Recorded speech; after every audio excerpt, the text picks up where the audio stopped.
Hi, and today we'll be talking about trigonometric applications. So, to begin, a ski supply company is testing the friction of a new ski wax by placing a wax wood block on an inclined plane of wet snow.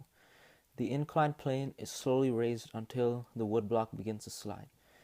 So, before we read part A, I drew a rough sketch here just to give us a better understanding about the situation.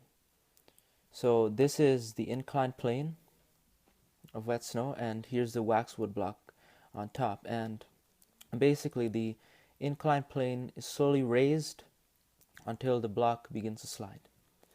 So now for part A, at the instant the block starts to slide, the component of the weight of the block parallel to the incline, which is mg sine theta, and the resistive force of friction, which is umg cos theta, are equal.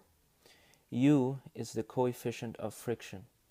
And the question is, at what angle will the block start to move if u equals 0.21? So, taking another look at a rough sketch here, it said in part A that mg sine theta, which is the weight of the block, the component of the weight of the block, right, which is this here, the weight of the block going down, and the resistive force of friction, which is here, right, going up, because it's resisting, are equal. So we know that when these two are equal, the block will start to slide. And let's take a look at the question again. At what angle will the block start to move if the coefficient of friction equals 0.21? Okay, so we can start this out by writing our equation, which will be mg sine theta equals u mg cos theta. And this is our equation because, as we said before, when mg sine theta is equal to umg cos theta, the block will begin to move. And the coefficient of friction is 0.21, so we will use this to find the angle here, right, at which the block will start to move. So let's sub our coefficient of friction in. So let's rewrite this. Mg sine theta equals 0.21 mg theta. So right off the bat, we can see that both sides have mg, which means there are common factors on both sides. So we can just go ahead and divide both sides to mg, just get rid of that. And we can then rewrite that as sine theta equals 0.21 cos theta. And now our next step is to bring all the theta terms to one side, since we have to isolate that. So just divide both sides by cos theta, right, just to bring those terms to one side. So as you see here, we have sine theta over cos theta equals 0.21. Now, if we use our knowledge of trigonometric identities, we know that tan theta equals sine theta over cos theta. So we can use this identity here to find the unknown angle. So let's rewrite this here. Right, tan theta equals 0. And the fact that tan theta equals 0.21 means that the inverse tan theta times 0.21 to 1 will give us the unknown angle.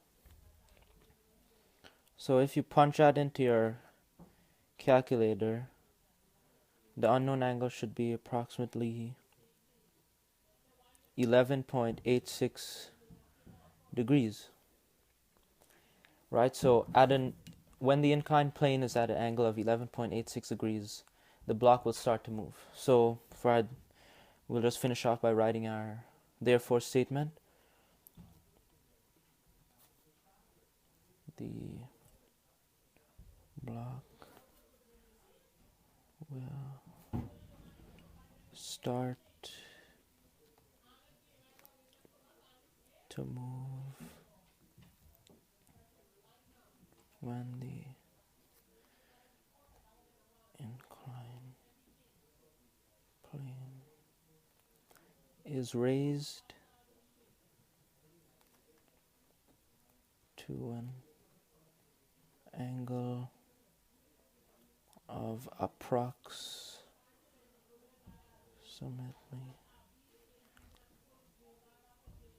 9.86 degrees. So yeah, that's question 1. Now moving on to B. B says, another wood block begins to slide when the inclined plane is raised to an angle of 15 degrees, with the coefficient of friction being 0.27. So in other words, U equals 0.27. So looking at your results in part A, okay, and the previous information, right, this information up here, what conclusion can you make? So let's just write aside here some information from part A. So let's see, the coefficient of friction equals 0.21. The angle was approximately 11 point. Okay. So that's part A. Let's just leave that there. Then part B. Okay, coefficient of friction was 0.27 and the angle was 15 degrees.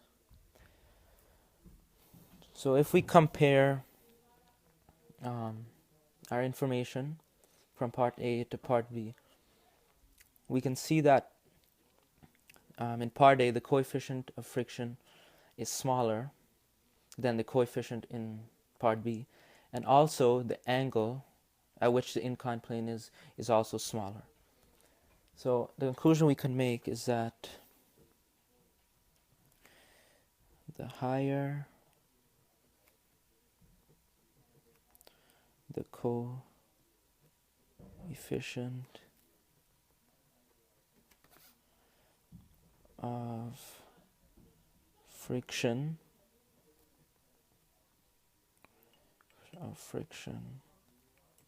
the higher the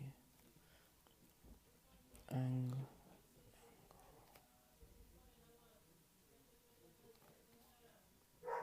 of the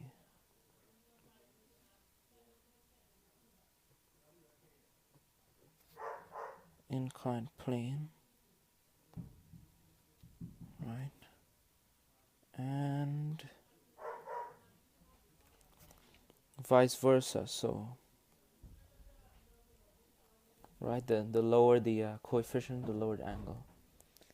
So yeah, that's about it for trig applications. Hope you liked it.